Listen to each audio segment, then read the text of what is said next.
Sometimes I open my drawer full of makeup products and think, wow, I have so much makeup. And then I go on Instagram, and as I scroll, beauty influencers constantly promote products that I want to buy. And I think, wow, I need all of this. And then I create a wish list of everything that seems remotely interesting. And the next time I'm in Korea, I get most, if not all of it. Do I need it? No. Do I already have something similar? Yes. But do I still get it? Also, yes. And thus, I end up spending money on frivolous purchases that I won't even use. I've only been collecting makeup for less than a year. Yet now I have so many products that my friends say my house is an entire olive young. Hi, my name is Lydia Chun, and today I want to be talking about overconsumption and how overconsumerism is taking over the world today. Overconsumption isn't about individual weakness. It's a culture that normalizes excess and turns desire into habits. When I visited my friend in Korea last winter, she had three big cabinets stocked to the brim with bottles of toners and ampoules and serums and lotions. Naturally, I asked her why she had so many products. And her reply shocked me. This is only the skincare. My makeup and hair care are in the other room. I followed her in, and what I saw also shocked me.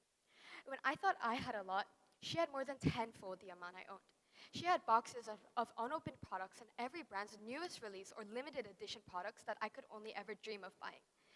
I threw out or gave away a lot of my collection. You know how you have to throw everything out, trash everything out every 2 years before it expires? My mom also supports my addiction, so I'm probably not gonna run out anytime soon, is what she said to me when I looked through looked through one of her drawers full of products I had only ever seen on Instagram. And most of these bottles in her cabinet were full. They had only been used once or twice, or maybe a week consistently. She had bought them, then forgot they existed while she used the same products every day. This is called overconsumption, and it's a result of the culture of overconsumerism. The meaning of overconsumption is the action or fact of consuming something to excess.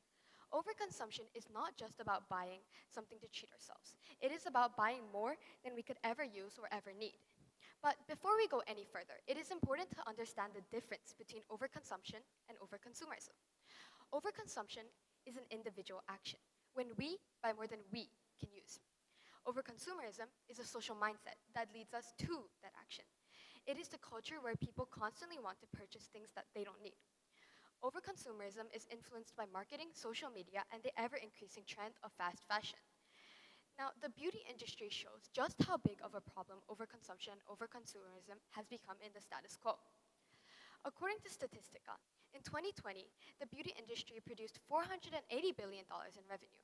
In just half a decade, this number has grown by 41%, now reaching $677 billion.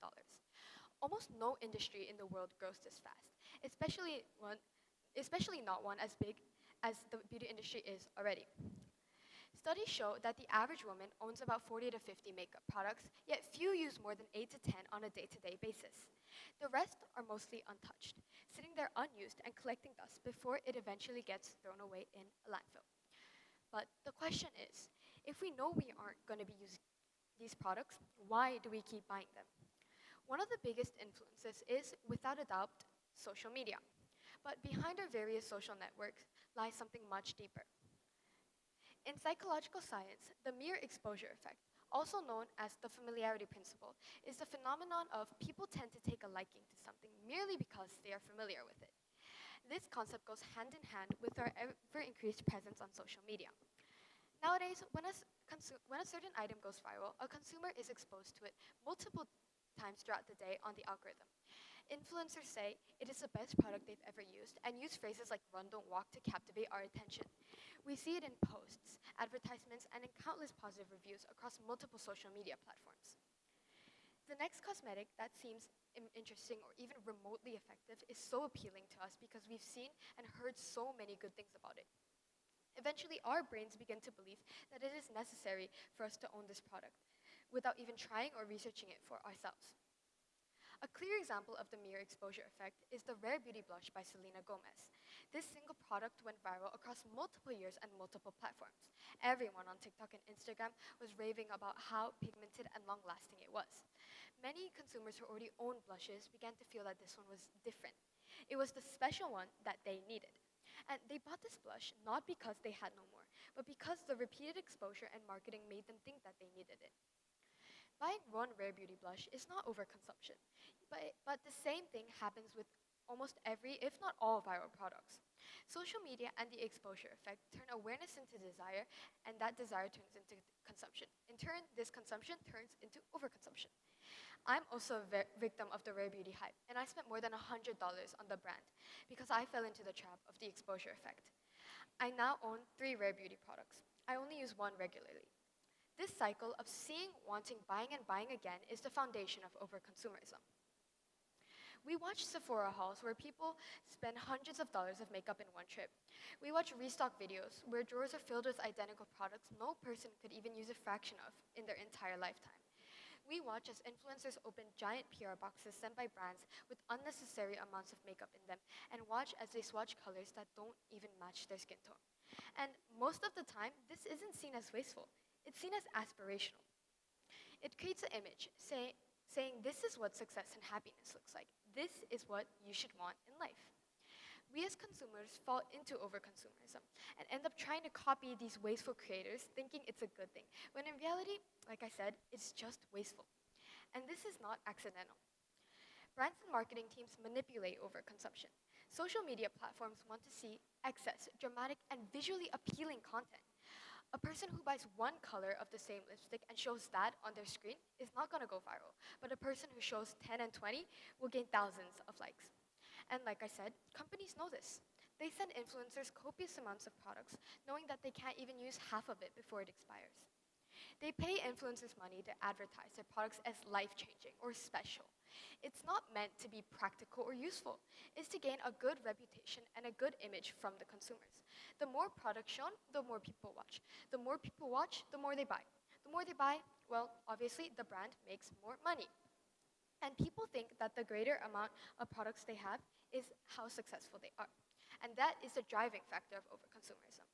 Again, overconsumption continues. But what are the negative effects of overconsumerism? First, there's the obvious, the environment. Every makeup product, and not just makeup, every product we buy through goes through the process of raw materials, manufacturing, packaging, and then shipping before it eventually lands onto the shelf of a store. Companies use massive amounts of water and energy just to make something that'll only be used a couple of times. Most makeup and skincare packaging is in plastic, mixed materials, or glass pumps that cannot be recycled easily. Ingredients such as silicone and dyes in the products make them non-biodegradable.